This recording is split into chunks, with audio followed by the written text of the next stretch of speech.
Let's continue to talk about the polar bears and the misery they are going through because of climate change. And obviously, they are a good example of what kind of effect we have. We are living our life. Let's say I'm in India and you are a child in India. You have no idea there's a polar bear out there, maybe till you start listening to this or you saw a movie or something, and you're happily living with your parents, and your parents are having a nice life with their house, their car, and their nice life, travel, this and that.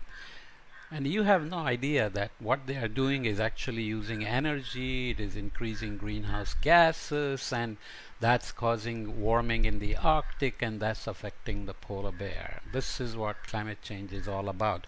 Everybody is doing something somewhere, somebody is having a bigger effect than somebody else, as we'll see later. But we have to continue to think about polar bears. Polar bears are strong, majestic creatures, standing up to 9 feet tall. See here how far, as I said, this guy is over 6 feet because he's a nice northern Canadian guy, and that's towering over him, and weighing up to 1,000 pounds. This healthy looking guy is maybe 200 pounds or 220 pounds, let's say. This polar bear can be up to 1,000 pounds. So if the polar bear takes a swipe at you, you are going to be gone. So stay away from them. They are built for the cold. Their snow white coat is thick with a double layer of fur. Also, a layer of fat lies just under the skin, keeping them extra warm. For months, polar bears have to live off this fat gained from winter feedings on ice. When they are on land, they barely eat. Okay, so they have evolved obviously over millions of years to this lifestyle, and there are bears all over, right? In low latitudes, in mountains, and on mid latitudes, in warm temperatures, cold temperatures, and so on and so forth. Now you imagine they have evolved for the cold weather with all this double layered fur and the fat, and storing the fat and living off of it, and so on and so forth. Now we bring along climate change. How are they going to feel that? If temperature gets warm, then they will feel too hot, and then the sea ice will disappear, right?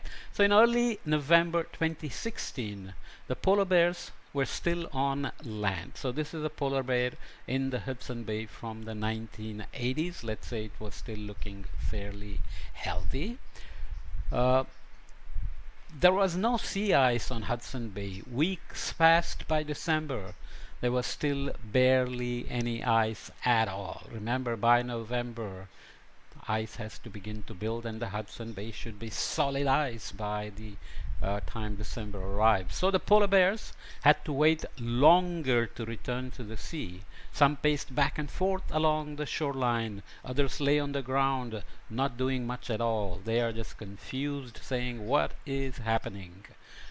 Right? So you have to think a little bit here. If one winter the sea ice arrives late on the Hudson Bay, they probably have seen years in their lives where the December snow ice arrived later, or it was not as thick as usual, and so on, because the sea ice does vary from year to year. We will see in the next podcast, or in a few next section actually, what we mean by natural variability and why things go in one direction when we talk about climate change.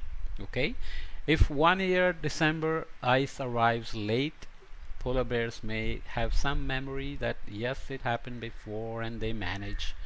They may get skinnier, but they know ice will arrive even if it is coming late. But if ice begins to arrive later and later each year, then that is change. That's moving in one direction. If it is less in one year and next year it recovers back to normal, it is just year to year change. But if it just keeps changing in one direction, starts arriving later and later, then that's not good. Okay, so here is a polar bear in Hudson Bay in 2016, and now you compare it to 1980. It's just a sketch, but still you can see that this polar bear is starved. The warmer climate affected the polar bears in important ways in the 1980s. Hudson Bay bears were bigger and rounder and well fed. Recently, they've been losing weight and becoming weaker. That's because with fewer weeks on ice, their hunting season has become shorter. Instead of going from end of November maybe into April, May, now it's much shorter. They have less food. So it's not just that the hunting season has become less, but there is less food as well. In Hudson Bay, polar bear numbers have dropped, so their breeding, reproduction have dropped as well. The bears have fewer cubs, and not all cubs survive even after being born. Fewer cubs are born, and those that are born may not survive. In 2016, the water in Hudson Bay did not freeze until December 12. That was very late. Sea ice is finally forming. One scientist reported the polar bears are moving quickly offshore onto the ice floes, hoping to go out hunting and fishing. Even on ice, however, the polar bears had a tougher time. There was more water between the floes, so the floes were not big and thick and full. They were just little pieces of ice floes. Polar bears were already weakened by long months on land, and yet they had to swim longer distances to get from place to place because there were fewer ice floes. Observers followed one female who had to swim 9 days straight to reach an ice floe. So they can swim. Four-legged animals can usually swim well, but they are not as well fed, and they are trying to reach an ice floe by swimming 9 days straight. That's not very good. The Arctic, the polar bear's habitat, is changing. Temperatures have gone up by about 3 degrees Celsius or 5.4 degrees Fahrenheit since 1900. So we can detect a signal of change, and the warming signal is very clear. So years may be warmer and colder, but if you look at 10 years, that 10-year period is warmer than the previous 10-year period. We'll see this later.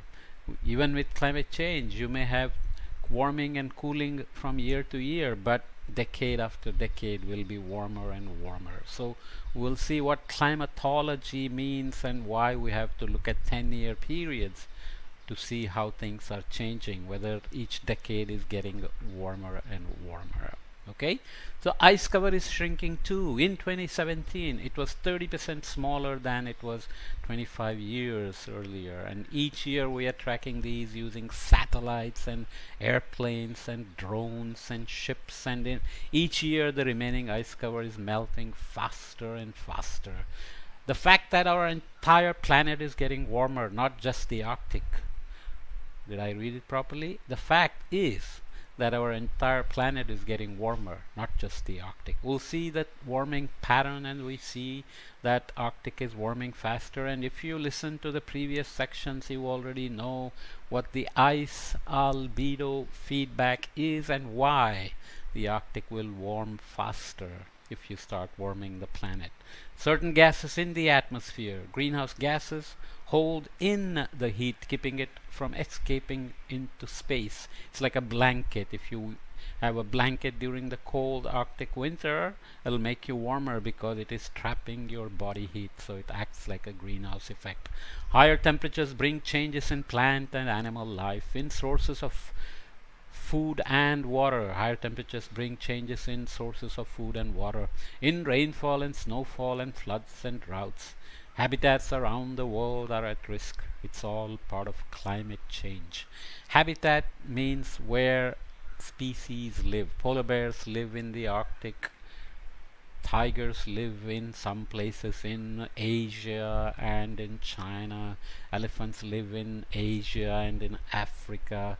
Lions are around, and birds live in certain places. This based on, depending on what species it is. These are called habitats. When you change temperature, when you change rainfall, when you change plants, then habitats change. Those that are living in a particular habitat have to move or they have to die. So climate change is not just affecting temperature, it is affecting everything. So we close this introduction with this picture again of a nice healthy sea ice cover on the Hudson Bay, let's say, with happy well-fed polar bears, males and females, reproducing well with lots of cubs. But then came all the change, the bad changes, and we will see that we are causing this change, and there are things we can do about reverting our ways to reduce our impacts, to reduce or at least